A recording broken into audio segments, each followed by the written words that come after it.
Franklin, and welcome to this week's episode of the Podiatry Legends Podcast. The podcast designed to help you feel, see, and think different about the podiatry profession. With me today is Lucinda Mercer, and she owns Poized Podiatry, not in Liverpool. She will explain where it is, but I would need to point out it's not in Liverpool, and you'll be able to understand everything that she says. We met at the Foot and Ankle Show in Liverpool back in February, and what was funny is when I met Lucinda, she came up, started chatting to me, and she said, "Oh, I actually listened to you and Big Jim Mack on the Podiatry Marketing Podcast, and you were with this really tall, 8 foot tall guy called John."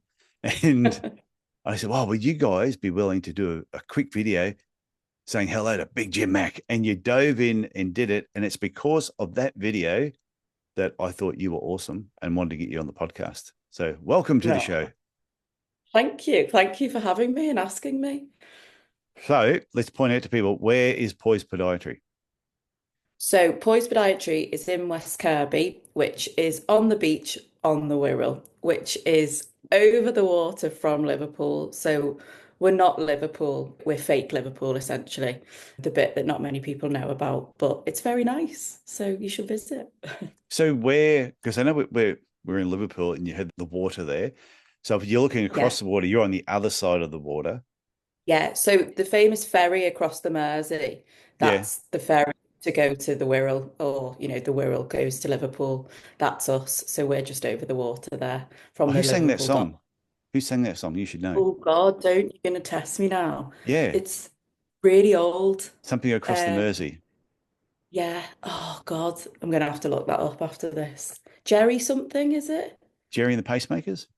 Yeah, something like that. It sounds about right. Yeah, that's definitely it. Yeah. I mean, it was like a hymn in our schools. We had to sing it and go across the Mersey. Yeah, I like it. What's funny is, I don't know, for some reason I grew up listening to a lot of British music. I don't know if it was because my parents had no idea. So I knew that song really well. If we are wrong, I will edit that out and I'll put the right, and I'll go, and just to rephrase, here's the right answer. It's like when Big Jim Mack and I were talking and Jim made the comment about, if you ever want to get away from a bear, you run in a zigzag pattern. Yeah. I went, Jim, I don't think that's right. He goes, no, I'm pretty sure if you want to get away from a bear, you run a zigzag pattern. I went, I'm pretty sure that's a crocodile, not a bear. Yeah, it is a crocodile, you're right. So I said, we'll check our facts. I said, in the meantime, if anyone sees a bear, I said, my recommendation is, doesn't matter how fast you run, they're going to catch you. But we'll find out. So then we came back the next week and Jim was completely wrong. So really? we apologise to anyone who had a friend or family member eaten by a bear. Fake news. In between the episodes, yeah. So you got to be careful where the information comes from. You do. So before we dive into your career, I'm always interested. What got you into podiatry?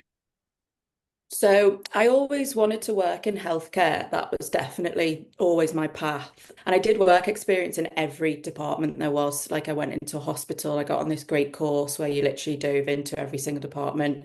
And then my dad's best friend is actually a podiatrist and his wife is as well. So he had a practice, he still does have a practice on the Wirral. And he got me in and I just shadowed, and he predominantly does routine stuff, although he did dabble a little bit in biomechanics. And at first I thought, I like it, but I don't just want to do routine. So then I really looked up everything about podiatry, did all my research and was like, do you know what? I can do a musculoskeletal career. If I really put my mind to it, I could go down that path. My sister was a physio. She still is. And I still is your sister, or is she still a physio? She's still my sister. She's a physio in Brisbane, actually. In Brisbane? So in Brisbane, yeah. She moved to Australia. Oh, right. Okay. Just down the road. Yeah. About 1,800 kilometres, but yeah, just down the road. Yeah, it's down the road for you guys. Yeah. So I wanted to watch, she was doing musculoskeletal stuff and I wanted to go into that realm, but I didn't want to be a physio because she was. So I decided, right, I'm going to do podiatry and I'm going to go try and do the biomechanics, MSK side of things. And that's what I did. So it went well, I think. Okay. So because in your bio, you mentioned you worked in the NHS first. Yeah. How long were you there for? So I've been there 7, 8 years, I think. So I was a biomechanics lead in Chester. And then I went up to the Lake District for 3 years and was an advanced MSK practitioner up there. So I will mention all of these roles I definitely got because I did a master's in podiatric surgery. And I had a year with Mr. Murphy, who's in Blackpool, and that just completely sort of it made my knowledge so much better to the Yeah. point where I was doing well in the interviews because I knew my stuff essentially. So that's the route I took was I did the master's straight after, and then I got into biomechanics, and then musculoskeletal side of things was up in the lakes. So was your plan doing the Masters of Surgery? Did you want to become a pediatric surgeon or I did at a you did? time, yeah. I definitely did at a time. The problem with it, and being careful what I say here, but Yeah. it's very difficult. It's a long road. That's good to hear And because I'd hate for it to be easy. yeah, yeah, exactly. And I just thought I'm quite happy to become an advanced MSK podiatrist rather than a full podiatric surgeon. I would have had to move here, there, and everywhere, which obviously I did anyway. Yeah. It just was, and there's never ultimately, I knew I was going to be on the Wirral, like I'll be residing eventually on the Wirral forever because my partner's here. So I knew that would never have happened. I would have had to basically set up my own pod surgery unit, which, of course, never say never, nothing's impossible, but it Mm. was just quite a difficult one, really. And I thought I can do maybe just as well to do advanced MSK podiatry, basically. Okay. So where you live now, is that where you were brought up as well? Yeah, so this So is you, where I'm so from. you haven't moved. You've pretty much just Yeah, so stayed moved. in the same place. Yeah, so moved to the Lake District for 3 years. Yeah. So I've still got my house up there, and that was great. I absolutely loved that. But my partner didn't move with me because he's a builder and was building his own sort of life and career down here. So Yeah. yeah, it was always going to be that I would come back essentially. But if he'd have moved with me up to the Lake District, I probably would have stayed there for a lot longer. I suppose it's one of those things that if you really like where you live, even if you're born and bred there, then that's just where you live. Yeah, That's basically it. yeah. Why move? I know it's great. I mean, it's so sociable. Like my mum and dad have a fantastic retired life. It's perfect to bring up children when that time comes. So it ticks literally all the boxes. Why change? In fairness, the Lake District did as well. It was fantastic, the Lake District, and obviously the surroundings there are just insane. But yeah, it was the same here. I just had all my family and friends as well. Yeah. And I take it being on the water like that, do you get snow?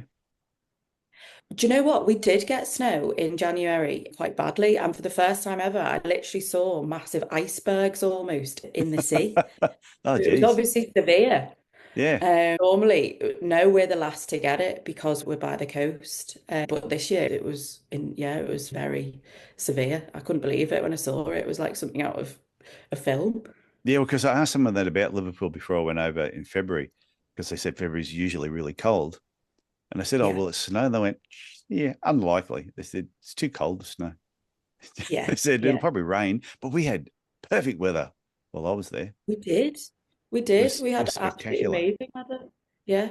Kept saying, I don't know what you guys complain about all the time. The weather over here is perfect. No, that's false. Yeah, Honestly, I know. you were lucky you brought the sunshine over because normally we don't get that. We've only just had a nice week this week out of like 6 months of horrendous rain and cold. So yeah, we're lucky that we had that in Liverpool. Okay, you're in the NHS, you're doing all that, you've moved up the grades of the levels. Yeah. What made you decide that all of a sudden you go, bugger this, I'm going to do my own thing? Why did you set up So your own business? So mine's a little bit different. So I was almost pushed out, not from the NHS at all. That was amazing. I absolutely loved the team I worked with. I had a brilliant time there. But in the UK, I don't know if there's any similarities in Australia, but the interest rates for mortgages have gone sky high, basically. And my mortgage doubled up there for my house. So it was completely unaffordable eventually. And at the time, it was awful. What sort of interest rates are you talking about? So I was on 1.98% and it went to 5.95%.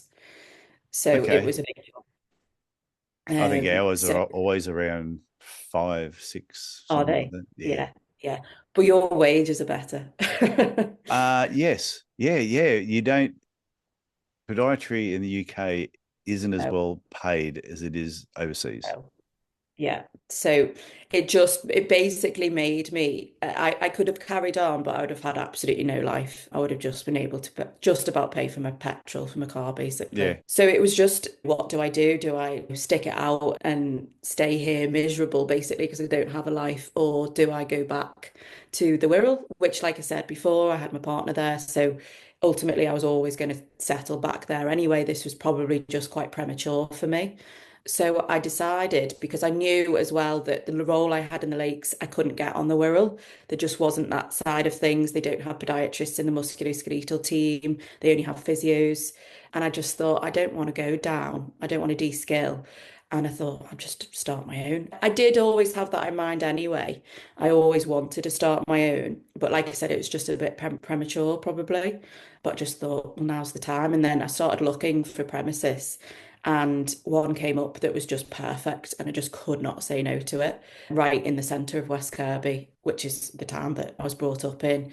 Yeah. There is another podiatrist in that town, but they're on the other side. So it was perfect because it was on the opposite end. So it just all ticked the boxes, really. And from And I opening your just, doors, from the time of opening your doors, it's just been plain sailing the whole time, just high, yeah, high well, after high, which is what yeah, business ownership's all about. It's just we get in there. This is what, because employees would probably be listening and go, yeah, I know exactly what it's like for the yeah. employers. It's just you open the doors, the money just comes rolling in through that front door. And then it's almost like that indecent proposal. You're just rolling around on all these £100 notes, whatever. Yeah, that's exactly what's happened. Yeah, maybe in my dreams when I Yeah. sleep. But no, do you know what? I listen to a lot of podcasts. Obviously, that's how I know you. And there's one with, I don't know if Emma Greed. She's a guest dragon on Dragon's Den, which is like, I don't know if you got Shark Tank over there. Yeah. Yeah, so it's like that. And she co-owns Skims and Good American with the Kardashians, but she's the brains behind it, really. And she says this statement that's like, when you're running a business, you've got to accept the rule of thirds. And it's a third of the time it's going to be absolutely amazing. Mm. Another third of the time it's going to be just okay. And then another third of the time it's going to be really quite awful and you're going to really want to give up. And honestly, it's so true. Like Very one day close. you will be, yeah, sky high. You'll think, oh, I am amazing. I've done such a good job. And then the next day, something will happen where you go, oh my God, this is the worst thing ever. What am I going to do? And yeah, it was so true. But if you have that in your mind and you accept that rule of thirds, that, you're not always going to be really happy and everything's plain sailing, then it's a lot easier to accept it and just find a solution when you do come up against something. That's true. Yeah, because it's when I did my talk, happiness and achievement. And even in that, I said, it doesn't mean you can choose to be a happy podiatrist, but it doesn't mean that every moment, every day, you're going to be rainbows and unicorns. It just doesn't happen that way. You have days where you want to go in there and throw something around. You're just losing your shit. And it can sometimes it can be the smallest thing that bugs you the most, So true. but because it's a buildup of little things that you may have let go, and then it'll be the silliest little thing that just sets you off. And then everyone goes, Yeah. and then your employees look at you like you're a lunatic. And they go, you don't get it. You don't get what it's like to run a I business know. sometimes. No, I know. It's super hard. I didn't underestimate it, but I was maybe a little bit naive as to how you ran it and how much you needed to know about everything. Literally everything. You can't not know about one aspect of your business, otherwise you relinquish control from it. So you need to know about everything, and that takes time. Like each part of your business is a degree in itself that people have spent years learning, and you're trying to learn it in this short amount of time and do it well. So it is hard. And that's why people need to, because somebody posted, oh, I think it was in the UK group, and they posted a question about, oh, can someone give me some business advice to make my business Mm. better? And I'm thinking, wow, that's a very broad question. Yeah. And I think I commented and said, just because initially there's a lot of people I would class them as freeple, and they're people that just want free stuff all the time. They don't want to pay for anything. They just want free stuff. Yeah. And Mm. I don't think there's anything wrong with that. So I'm going, listen to podcasts, Yeah. watch YouTube videos. You got a question on something, just type it into Google and read information. Then eventually you might have to part with some money and buy a book. Yeah. or you might have to pay and go to a marketing workshop and spend a little bit that way. And then down the track, then if you need a business coach, then go and get a business coach. But don't, if you know jack shit about anything, don't just go and get a business coach, because there's a lot of free stuff out there first. I think you should dive into that. And then when you go, okay, now I'm ready to just really take this business on, then go and look for somebody. Yeah, yeah, I agree. And at the start, because you've got no money, I mean, I had nothing. Yeah. I did it on a complete shoestring. I was just like ringing friends and, oh, your dad does this, doesn't. I was trying to just get help from anyone I could. And that really helps. You'll get people who genuinely want to help you. If you've got good people around you, obviously, Oh, if you've hell got yeah. idiots, then. But I've got now like three people that I just rang and said, look, is there any chance that you could give me some advice on this particular topic, be niche about it? And then now I speak to them once a month and we have a meeting about certain topics because they've just said, oh, yeah, I'm happy to help you. Like to me, for me, them helping me is nothing to them because Yeah. they've got such a big job in that area.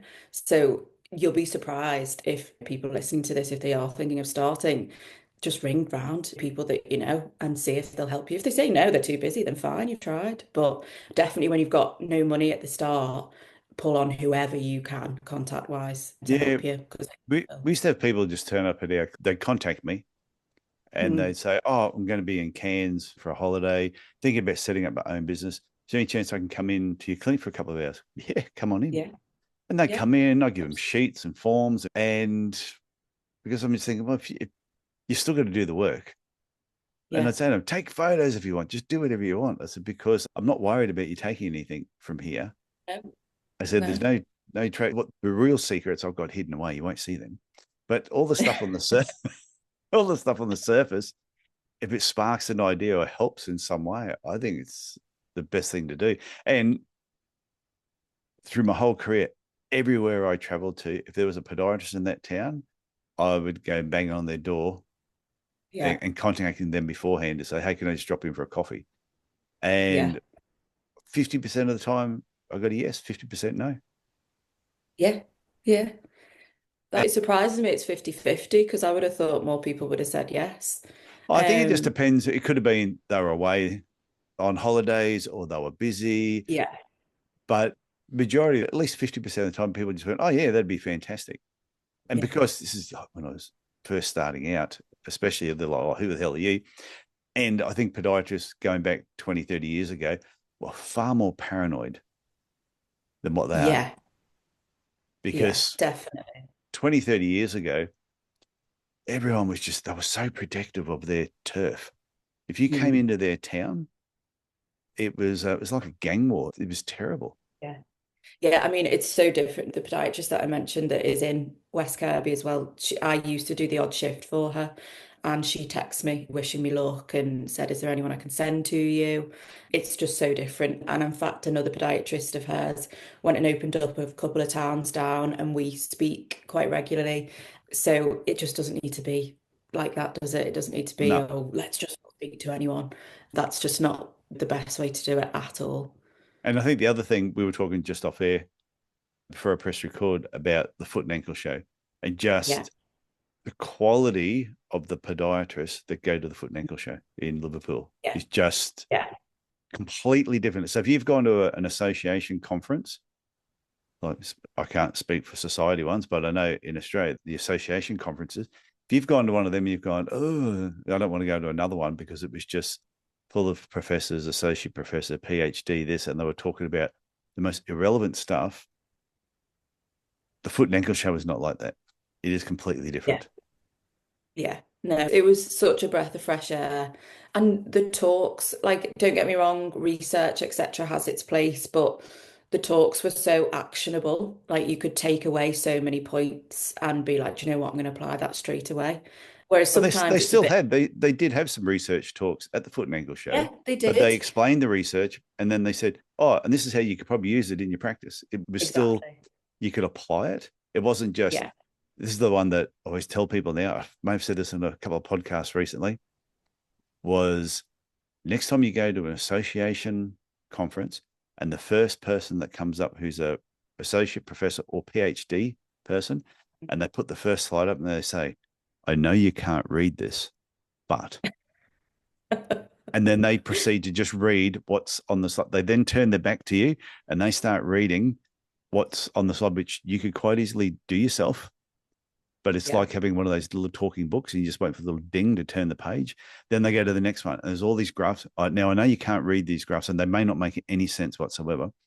And then they start explaining it.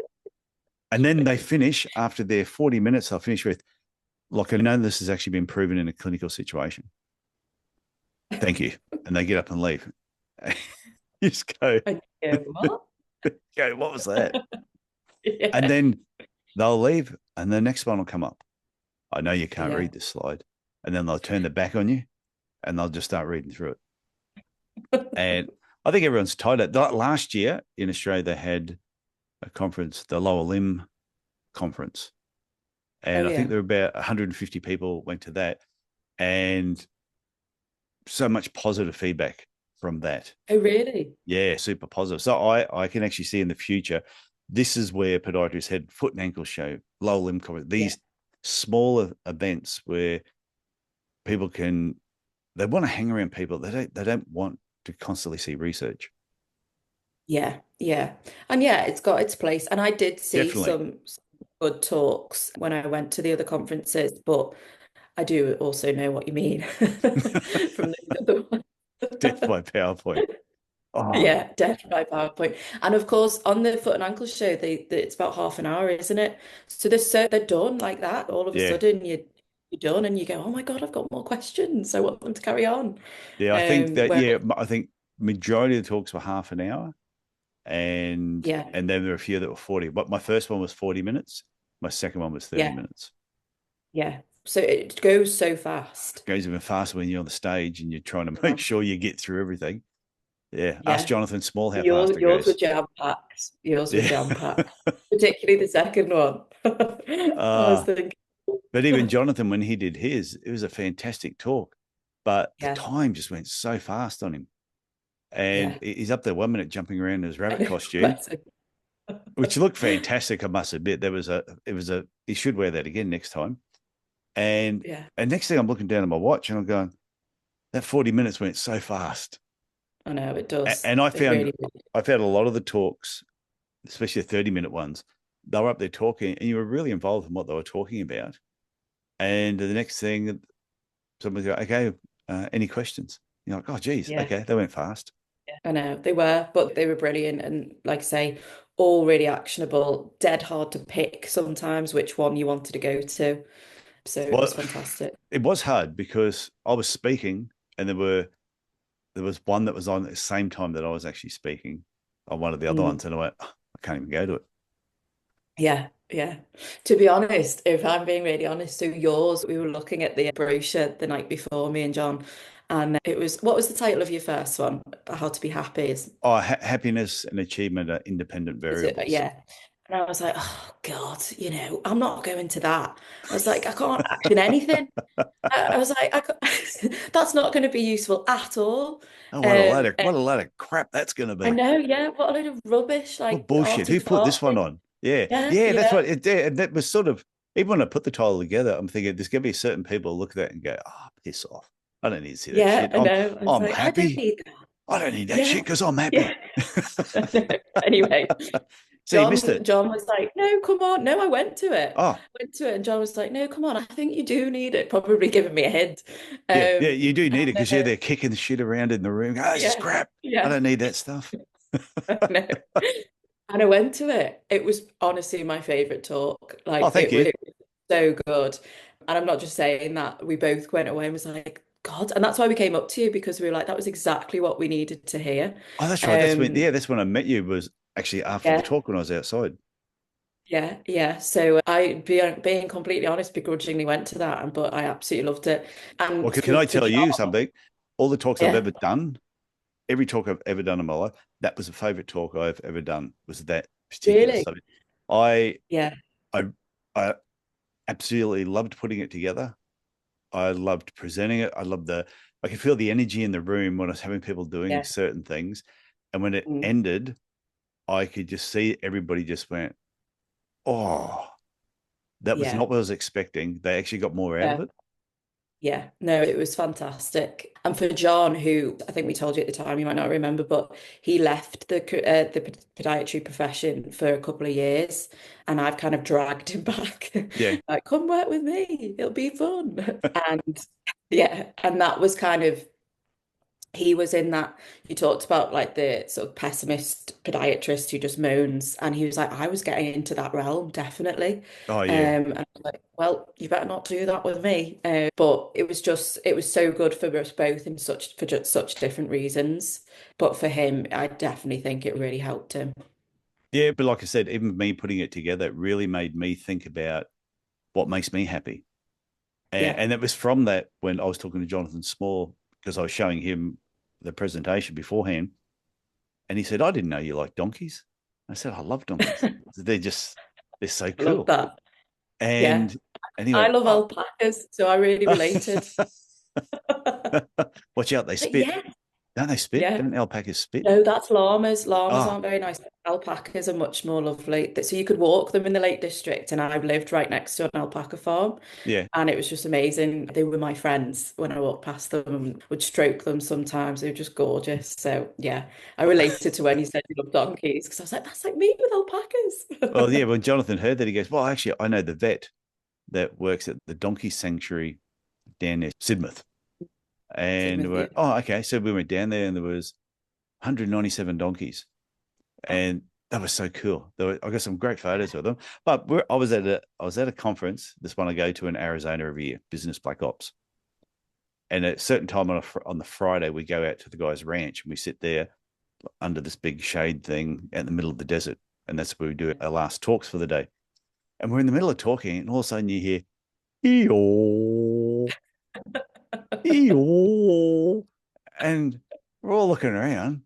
And when it finished, I went up to Dave and said, hey, Dave, where's that donkey noise come from? He says, oh, the ranch next door, they look after donkeys, bring them in from the wild, they tame them and make them friendly, and then they sell them to families Oh, as pets.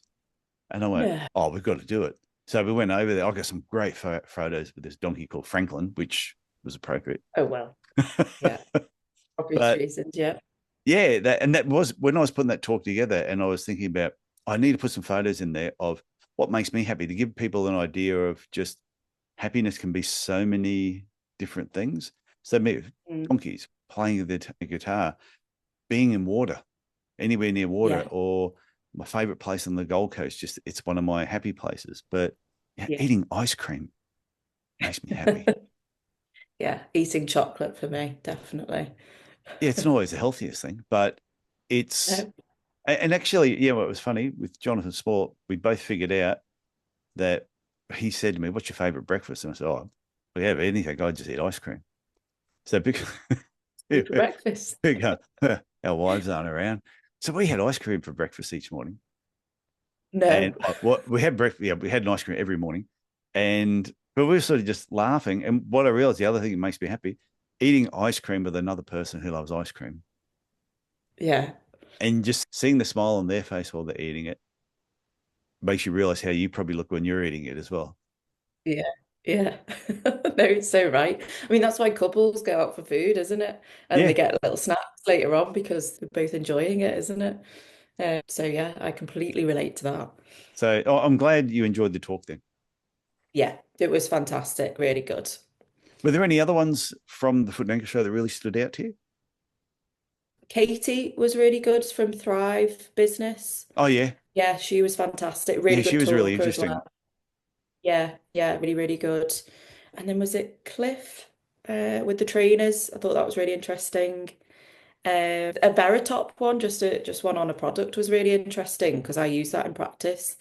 So yeah, there was loads, I absolutely think loads. that was a difference of that conference because you've got business talks. Mine wasn't really a business talk, but you had like mindset talk.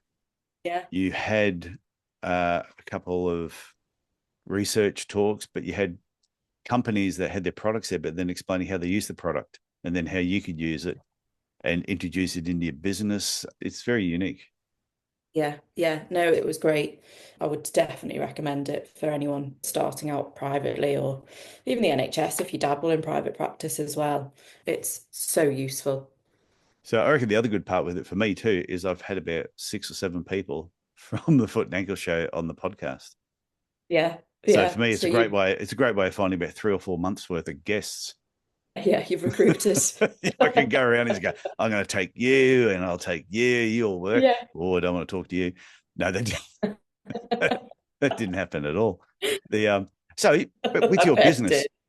with your Hmm. business, and you said there's been highs and there's been lows and there's ups and downs and there's 1/3 Yeah, yeah. that's going to be okay. It's going to be times where you're going to get really annoyed. Can you share? Was there a low point or something that has ever happened in your business? Yeah, You sort of doing, wow, I wasn't there's expecting so it, many. or yeah, what's something you Uh, could without going into anything too personal? Was it just something that surprised yeah. you? I mean, the fact that when you start, like you just want to reinvest everything. You want to make the practices as great as possible. Mm, And that's probably not the right thing to do. So you don't have a wage, obviously, when you first start business. You don't, you're supposed to give yourself one, obviously. mm, But in reality, if you can not give yourself one, so I started by Airbnb my house in the Lake District. That's how I started the business because I was like, right, well, I've got the income from Airbnb and I can just go absolutely hell for leather on this business and just reinvest everything, try and get as much as possible. So obviously you're doing all these hours under the sun and actually you're not really getting much back for it at first. So that's hard. Sometimes you'll have friends come in, friends who want discounts and things. That's quite hard to be like, oh, well, actually, yeah, you should be supporting me, which most of them do. But there's just loads. It's the volume of work. So you'll just get, all of a sudden, you'll just get overwhelmed and go, oh my God, I have got so much to do. There's not enough of me. Like I need two, three more of me. yeah, And now I've tried to really prioritize what I want to do. So you think when you start, you want to just, oh, I need to market. I need to just get new patients through the door. And like you do to an extent. But really, when they come in, you want like a really good process. You want a really good onboarding process. You want to give them the best service possible because those first few that come in are going to be your marketers. yeah. Um, so that's what you want to concentrate at first is getting a really nice, smooth process. So I'm concentrating on that at the moment, trying to get like my operations in order and not putting as much into the marketing as I thought I should. I will at some stage put a lot into marketing, but I just want to get it really slick first. And it's nearly there. Like I feel It's a like it's good doing idea well. though, because when you're having those Yeah, first few people coming through, you can't create it like you can sit there and read about systems, but it's not until the person comes through your practice yeah, that the system starts either working. And the idea should be to create a system and try and break it. yeah, Because when you yeah. break it, you can fix it. And every time you Prove it. fix it, it gets better and better. Yeah, And I agree. If you market too hard at the beginning and you get too many patients and you don't have a chance to actually get the groundwork in for those systems, yeah, and that's why it's that fine line between you need to get as much free information as you can. But I reckon when you can yeah. afford it, that's when you start looking at business coaching, even if it's part time or it's sporadically just Mhm. getting someone for a short period of time and then having a break, getting someone for a short period Yeah, of time, having a break. yeah. Because to me, there's a couple of different, I call them patient journeys. And it's Mhm. everything that happens part A, everything that happens before the patient ever walks through the door is one journey. Well, it's actually 7 parts to this, but I'm going to break it down to 3. The next part is from the time they walk through the door to the time they finish their treatment. And then the next journey is what happens to them after they've actually left your clinic and they've gone on from there. So Yeah, there's 3 different journeys that you need to tap into. yeah, And that's where sometimes you need help.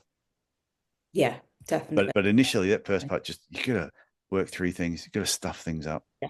And So, I'm such a perfectionist, always have been, and that obviously holds you back in business because you can't start a podiatry business fully baked. Like it's not going to be perfect when you first start it.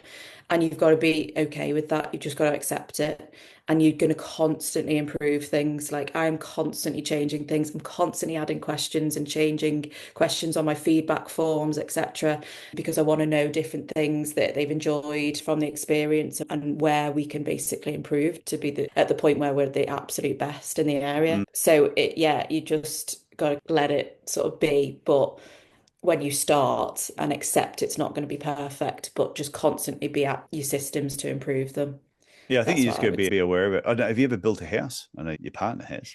So that's what we're so that's probably, to be honest, that's probably the harder part at the moment for me. Although Yeah, I'm starting a podiatry business, we're also building a house, which just to make it really fun, as well as running an Airbnb. may as well. So yeah, may as well just throw it all on there.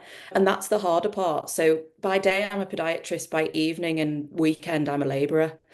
So I literally get my scrubs off, put my trackies on, and go and move brick, take chimney stacks down. And I'm physically, I'm mentally exhausted, as you can imagine.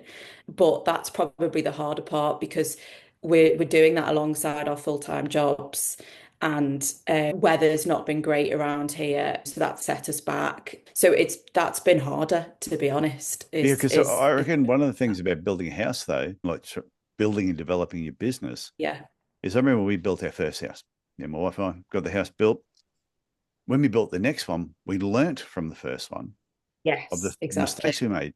But even when the Yeah, house was completely finished, we moved in, and all of a sudden you go, why didn't we put a PowerPoint here?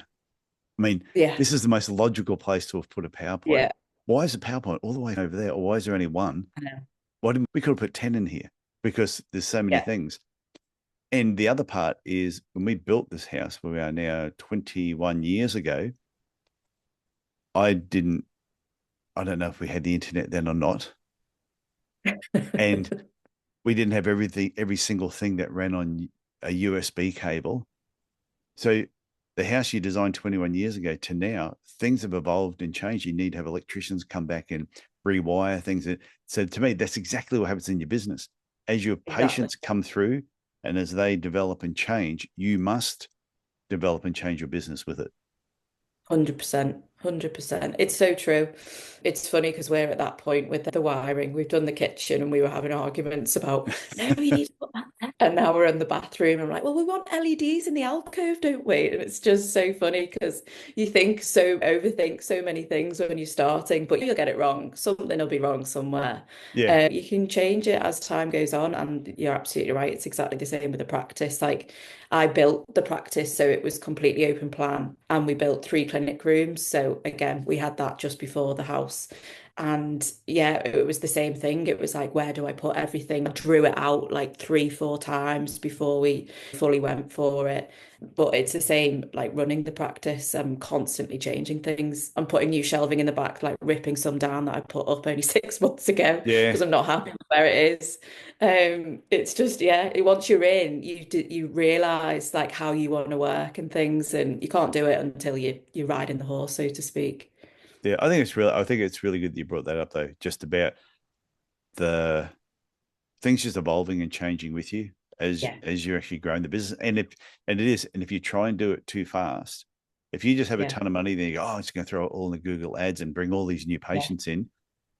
You'll have a lot of unhappy patients leaving because yeah, you've let them down in certain ways. So you better to do it a yeah. little bit slow and do it right.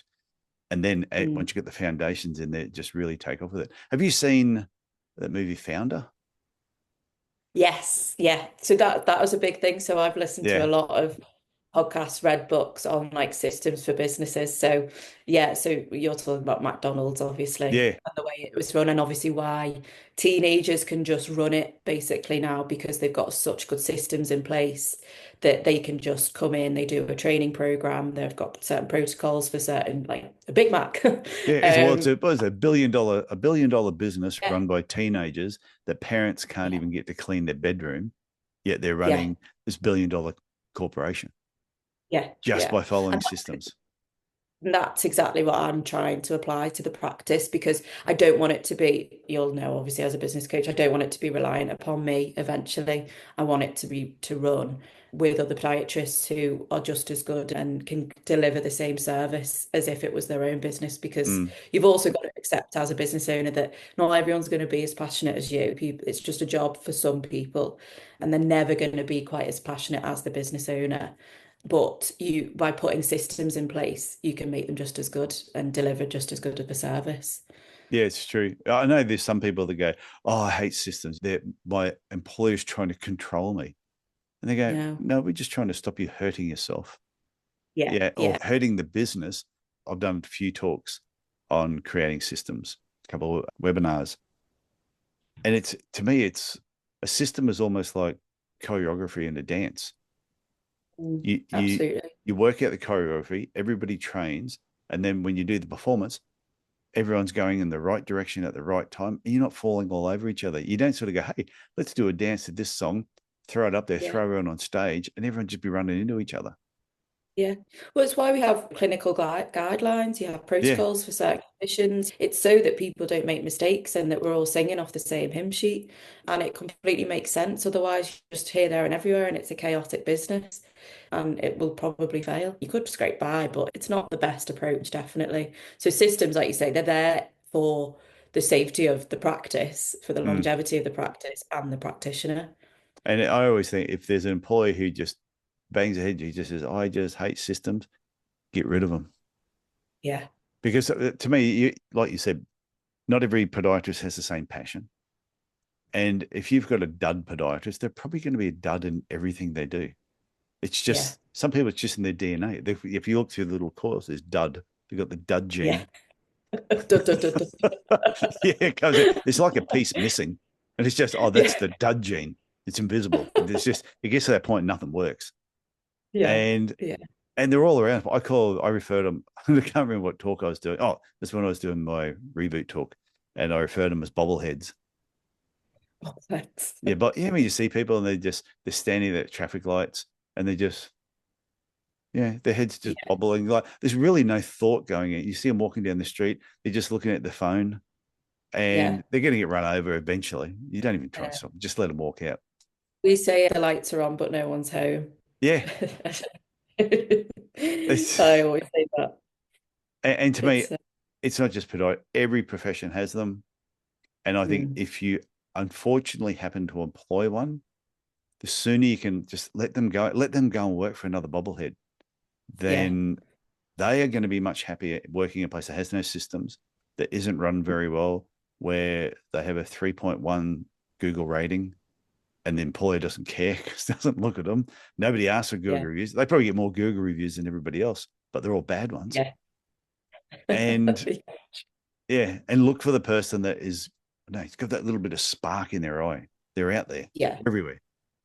They are. And I've always said in your job, I find so many podiatrists, they complain like, yeah, there's people that we've trained with and they've left the profession and just complain. I'm like, did you try? Like in your job, did you, like, I'd say self-actualize? Did you actually like put yourself forward for things, like try and weave your way into things that you actually enjoy within the job? Because often you're not given it straight away unless you actually go to your manager and ask these things and ask, oh, could I maybe do that? I've literally done that since I started, and that's why I was allowed to do talks straight away, presentations, etc. I was allowed to run certain things for getting new equipment, etc.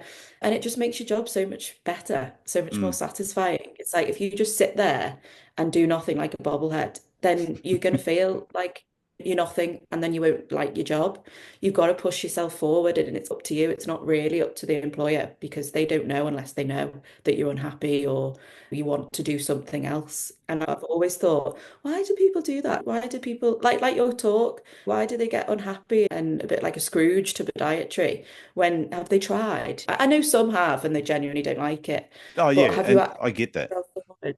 Yeah, I've heard people where they've left jobs because their boss wouldn't let them do whatever. And yeah, then I've yeah, spoken to that boss might be a year later at a different event, and I'll go, "Oh, I heard that they really like this." And they go, "Oh, I didn't know that." Yeah, If I had known that, I would have actually had them doing it because I yeah, don't like doing it. And I'm thinking, yeah, wow, if they had just spoken, they said they left for that exactly. reason. The other person said, I wish they had stayed and told me. So I think Yeah. communication between employers and then the employer Mm. needs to be really Yeah. open. They really need to talk more. Yeah. I mean, me and John now, because he is getting back into it, he's only just started treating patients again. We literally have a debrief after every day. Yeah. And I'm like, how are you feeling about it? Is there anything that you struggled with today? Is there anything that I can do? What else can I get for you that will help you to feel better within the clinic? And he straight away, he said, well, I never got that in the NHS. So I think straight away that's just changed his mindset towards podiatry. It's like it's not podiatry, it's where you worked, it's maybe not getting the support you want and maybe not approaching them enough to say, look, I'm struggling with the. So yeah, like you say, communication is massive. And that comes back to that happiness thing too. Like I used to have my guitar in my consultation room. So Mm, in between patients, if I had 5 minutes, I'd pick it up and I'd just start playing the guitar. nice. The amount of patients that would come in for the next visit and they'd see it sitting in the corner and they go, "Oh, was that you playing?" And I went, "Yeah." They go, "I sounded so nice sitting out in the reception area, just hearing that." Yeah, I wouldn't be doing anything Oh. real. I wasn't doing ACDC or anything. And they go, "I was just really nice," because there'd be certain tunes I'd play in there. Mm, And but then if I had a kid that came in, he said, "Oh, do you play the guitar?" I go, "Yeah." They go, "Oh, so do I." I go, "Well, when you come in next, bring yours with you." I yeah. said, "You show me something, I'll show you something." Mm. And they go, "Oh, okay." And it was so much fun. I think the thing I always went with the riff for Tenacious D's Oh, tribute. tribute, yeah. Yeah. Oh my, Because yeah. it's a tricky That's one my to karaoke song. yeah, it's a tricky one to do. But when you show Yeah, kids how it's to good. do it, and as soon as you do it, they Yeah, all know the tune straight away. Everybody yeah, knows that tune. yeah. It's And fun. yeah, I can't do much of it after that, but that riff part I can do really well. Yeah, And but that made me happy throughout the day. And yeah, so I think everyone just needs to find things that puts a smile on their face during the day. Need to be doing things after hours that puts a smile on their face. Maybe not building a house, but yeah. No, not the moment. But when I'm in the house, I'll smile. yeah. But I was the podcast I did with Hussein last week's episode, Mm. and then there we were talking about exercise, just how exercise makes you feel better. Yeah, yeah. You don't ever regret it. It's funny you say that. So I've now changed my timetable to accommodate exercise in the morning because otherwise I won't do it. I'll talk myself out of it through the day and go, oh, you're too tired from work. So I'll just get up at 6 a.m. and go Even this breakfast and podcast that start we're like, doing, I did exactly the same thing. I've got my day worked out now that I won't start the day till a certain time because I yeah, do Muay Thai in the morning every single day. Whereas I used to go, oh, if somebody books in, then I just won't go. And I was crabby. Whereas now I yeah. go every single day, and my day starts when I come home, Mm. jump in the pool, come out, have something to eat, bang, I'm ready to start the day. And I'm in one damn good mood after that. Absolutely. It makes such a difference. It's unreal. I've even got my mum and dad to it, so I'm really into reformer Pilates. And I think it's just great as you're like getting older to do reformer Pilates. Obviously, weight's better, but they don't like the gym. So I've even got my mum and dad into it. I'm like, come on, come with me to reformer Yeah. Pilates. I'm like one of those weirdos that really sort of get everyone into it, and it's a bit of a cult. But I just think it's so good. It makes you feel great, and you definitely need to prioritize it. If you're starting a business, Oh, prioritize it. yeah. And I think people who are saying, oh, I would love to do that, but then you're not listening. If Yeah, you're using the word but, you have to look at your schedule, go, what is it that I want to do? yeah, That in your schedule, whether it's exercise in the morning, exercise at the end of the day, you want to take time out during the day and do it and let your patients fall in around what is the most important stuff to you. I made this mistake. I put the patients first, yeah, then yeah. and then my family and everything that made me happy fell around that. And I got to the end of the day and I was just a miserable bastard I know, I because know. I wasn't doing It's anything for it, me. yeah. Yeah, it really makes a difference. I said the same again to John. He goes rock climbing sometimes in the evening, and we had this patient who couldn't come till 5:30, but it was an emergency. Like they had a really infected toenail, and I needed to see them. And I just said to, because there was no one else there, I said, John, like you don't need to stay. You go. Like, I already knew he was doing Yeah. rock climbing that evening, and he was like, "Oh no, I can stay. I can stay. It's fine." And I said, "Go. I've done my exercise this morning. You need to go and do your thing and be happy." I was like, I've seen this patient before. It's absolutely fine. I know what to do with them. Like, I'll just stay.